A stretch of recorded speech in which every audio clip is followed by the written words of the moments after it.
Hello, this is Katie and I've just made this little earring. So this is a herringbone.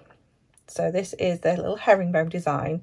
I've just finished some other projects and I had a few little scraps of wire and some beads left, and I thought, well, why not make an earring? Then I thought, well, what design should I do around it? And I thought, let's do the herringbone. And normally most people go for the herringbone and go for a nice round or an oval bead. And I thought, let's see what it looks like with some angles in it. And I'm really, really pleased with how this has turned out. So this is a more tubular bead. So let's just grab my ruler and see the size of this. So let's just go on there. So this is about 1 centimetre, so 10 millimetres by, it's about 8 millimetres, 6, 7, 8. What is that there? It's about 8 millimetres. So it's a nice chunky bead. I just thought, let's see what it looks like, and I absolutely love it.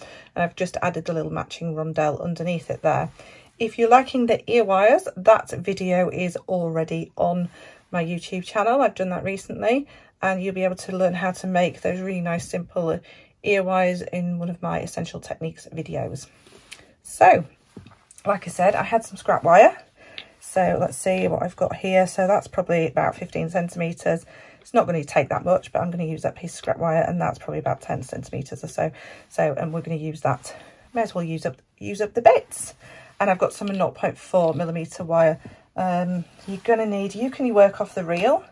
Mine's just a scrap piece, and I actually have got sort of almost a metre there. That's miles too much. I'm probably going to be using about 30 centimetres or so of it, but use it from the reel if you can, and then you won't waste anything. So let's get started. Let's make that herringbone first. So I'm going to use a slightly longer piece. I'm going to take my wire, I'm going to pop it underneath. So I've just popped that little tail. Let me just move everything out of the way so we stay nice and focused. So I'm just going to pop my tail of the wire underneath my base wire. So this is a 0.9 millimetre wire, which is 19 gauge. You could use a 0.8, you could even use a 1 mil for this, it'd be absolutely fine. So your 0.8, let me just check, is your 20 gauge wire, your 1 mil is your 18 gauge wire, but this is 19 gauge, which is 0.9 millimetres. I'm just going to pop a couple of wraps, so it's kind of like an anchor wrap. So 2 full wraps around. Okay, now you can see my tail is at this end and my wraps are sort of in between, and then I've got my working wires. I'm going to add my bead to this end like so. So this first piece of wire is going to mimic the other side. It'll make sense in a second. So I've just got my bead in the middle of my piece of wire. I'm going to make sure it runs right alongside, so I want it to really frame that bead and it's coming over the top. Okay, so if we just take a look at that, those are our beginning wraps. My wire's coming from underneath here. I've just framed around the side of that bead and then over the top, and then I'm going to add 2 wraps. 1, 2. Okay, so this is what we've got. Now I can just go in, lose that little tail. Don't need that anymore. Can just use my chain nose pliers just to nibble that in. Okay, so my wire's coming over the top. We're ready to start creating our herringbone. We want to come back down the other side now. So I'm going down the side, and again I'm just tracing around that side of the bead. We're always turning our work in this. It's not often that we turn the wire, we're turning the work more. And then we're going to come over. So I've come from over the top at this side to over the top at this side. We're always going to go over the top of that base wire and round twice and then back over. And then again, we're going to turn our work. And this time, when our wire runs down the side of it, it's going to run underneath the underside of it. It's going to come down here. So you need to make sure it comes down straight down the side, parallel, but underneath the last wire that you just added. And then I can just pop my thumb on there and just hold that while this wire comes over the top and around twice and then over. So it's almost like sort of 2.5 turns, does that make sense? Then I'll do it again at the other side. So again, down the side, it's coming underneath, around, so it's going over, around once, around twice, and then just a little bit more. So it's actually almost 3 wraps, isn't it, when you think about it? Or have I done an extra one there? Let's go back.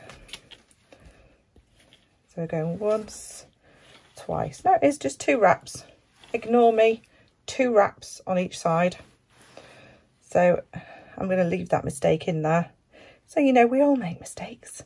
So we're going down the side, and again, this is the 3rd time, so we can see we've got 3 wires, and again, it's coming underneath the other 2.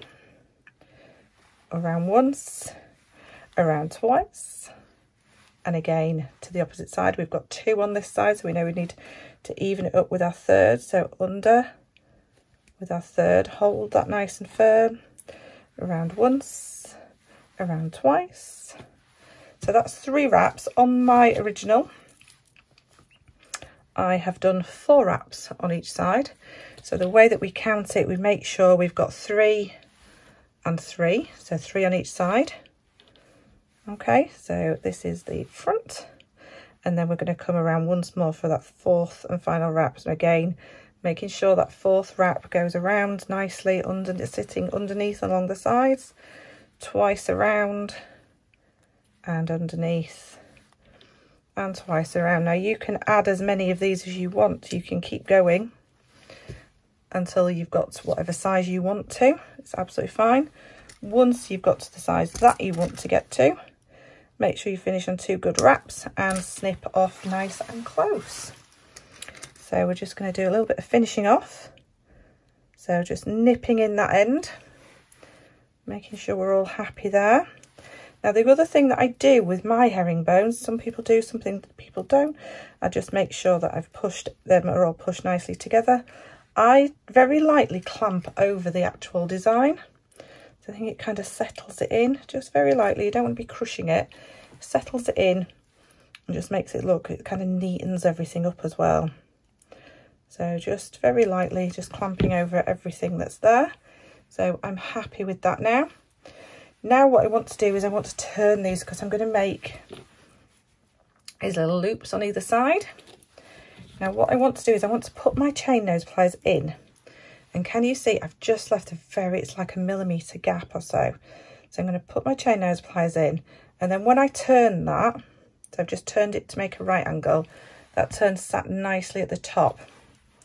Okay, so again at this side, I'm going to turn the opposite direction, just leaving. So if I put it right up to it and then turn it, it will start to turn the actual design. So I'm just coming away about a millimetre or so. I'm just going to support it at this side, and I'm just going to turn, and it will mean that the design actually stays nice and straight. I've not bent the design at all. Now what I want to do is cut these to about 1 centimetre each. You'll get to know your own kind of loop sizes as you work, so we want them about the same. Move those little bits out of the way. Then we're going to go in with our round nose pliers. We're not going to be chopping anything off, so we just want to turn this really nicely. So I've just come down my pliers just a little bit, about 0.5 centimetre down. I'm just going to start turning this and then pulling it around until it meets. So I've got a nice loop on one end, and again supporting, turning, always supporting and holding your work. Just reposition your pliers if you need to, and then I can just settle that down, make sure everything's sat really nicely like so. So I've got a little herringbone weave. I know this is the front, the back kind of concaves in a little bit. You see that there? But it is equally as pretty. So if you wanted to have them sat that way, that's how you make your kind of peapod designs if you were to use the round as well. Yep, so that is the front for me today, like so. Now I'm just going to make this little bead at the bottom. I'm not using a head pin because I'm using offcuts that I've got around, which I seem to have lost. No, it's not. It's there. It's that little piece. So what I want to do is, again, I'm going to use that technique where we come kind of to one side and the other. Now this time I haven't got a design to contend with, so I can push one way and the opposite way, like so. Just push it at each side, and then I know my bend is as tight up to that bead as it can possibly be. Now these ones I want really tiny loops because I've not got a head pin, so I'd want to cut them. It'd probably be about 8mm or so. They don't want to be very big at all. So like so, and the same at the opposite side.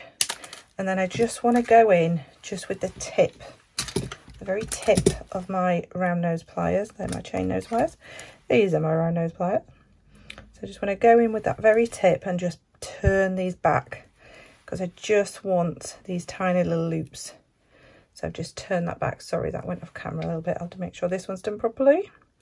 So just grabbing right at the very tip and just supporting and holding everything together and just make a very tiny loop. Now the other thing that we want these loops to be is so that it sits nicely. Can you see they're just slightly off to each other? So I'm just going to grab another pair of chain nose pliers or flat nose pliers and just grab and just level them up so that they're actually level with each other, and that will make your jewellery sit really, really nice. So we want to add this to our design.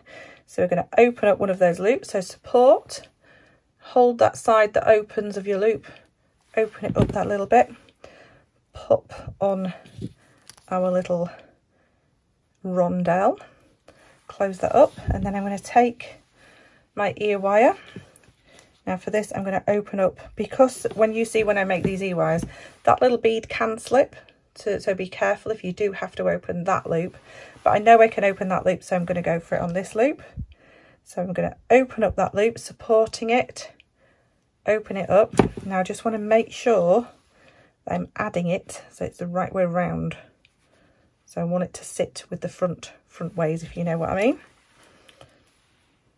So just make sure, make sure you consider that when you're adding anything to your design. There's nothing worse than making it and then thinking, oh, it's the wrong way round. So if I added it that way, it would end up sitting this way. So I need to add it the opposite way, and then I can close that up. So just holding that loop and just making sure you've closed that up so nothing can get through that gap. There we go. So my earrings are now fully made. Really happy with those. Just get that one to sit the right way around.